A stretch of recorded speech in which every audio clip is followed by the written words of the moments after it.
I look at the president's speech last night. To me, it's pretty obvious. This is a CYA. This is a, I said they were the JV team. I said they were contained. I said they didn't represent an existential threat to Americans. I was wrong.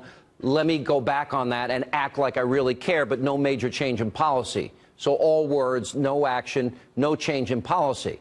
How did you interpret it? Right.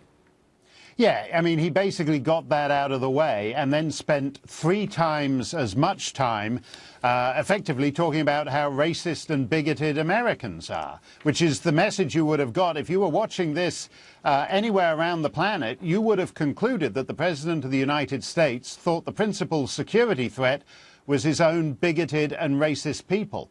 This isn't a small thing that he did last night, Sean. Effectively, the President took the same position as CARE and the other Islamic lobby groups, that when there's a big pile of corpses in a Western city, the real victims are the poor Muslims because someone might look at them funny on the bus on the way to work the following morning. Said the same thing, that she was going to go after people that used hate speech last week. She's pulling back on it today, but, well, the FBI actually has statistics on this very issue, and 62.4% of victims of hate speech, do you know who they are? They're Jewish Americans. It's only It's only 11.6% that have an anti-Muslim bias. So I don't know exactly what they're referring to, that they're trying to create a controversy where there is none. Well, no, the Attorney General's words were quite disgraceful, and it shouldn't require a foreigner coming on your show to point it out, Sean. She's supposed to defend the First Amendment.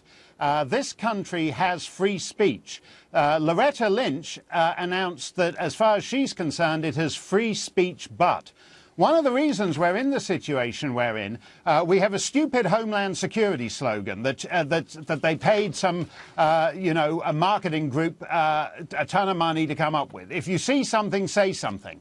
Loretta Lynch just says if you see something and you make the mistake of saying something, she'll tie you up in a hate crimes prosecution for the next half decade. When Clock Boy, Ahmed the Clock Boy, brought a ticking object to school, and the fellas at the school thought they saw something. They're now being sued for $15 million. Yeah.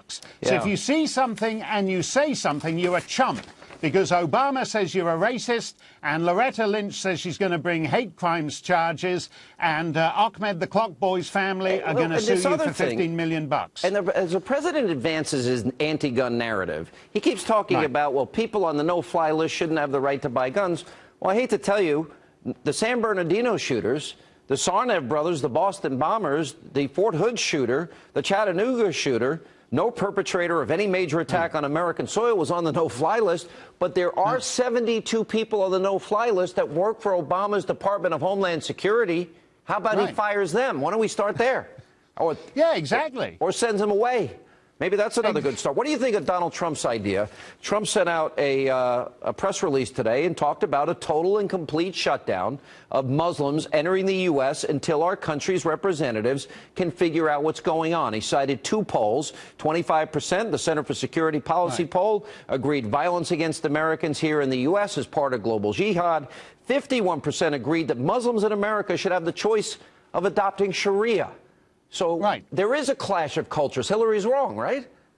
Yeah, and what happens is it generally gets worse with each generation. So you find that older Muslims who arrived in the 50s and 60s are often perfectly assimilated.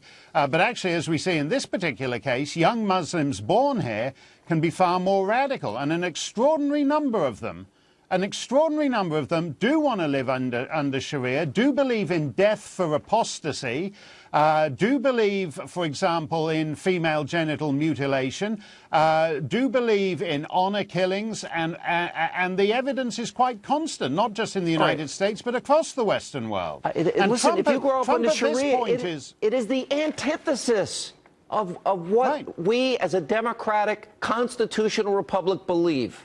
But I've got to ask you one more question. The House Homeland Security Chair, Representative Mike McCall, actually has said the White House, not releasing information to the public, that it would indicate this information that ISIS plans, and there are plans, and we know it, for ISIS to infiltrate the refugee population like they did in Paris. And the female shooter in this case was able to get in through a fiancé visa. and she gave the wrong address, and we didn't even catch it. So why should we trust the president in taking in refugees if we think that, if we know ISIS is going to infiltrate that population? Right. Who's more insane here? The president who says everyone will be rigorously vetted. I know I wasn't rigorously vetted any more than the crazy mass murdering missus from Pakistan was rigorously vetted. That's rubbish. That's nonsense. That doesn't happen. So who's more insane? The president who makes promises that everybody knows is rubbish, or Trump, who says the issue here is that this psychosis incubates within Islam, and that is something worth being able to discuss honestly without the president and his attorney general and the next president in waiting calling us all bigots. Yeah. All right. Mark Steyn, always good to have you, sir. Thank you for your insight.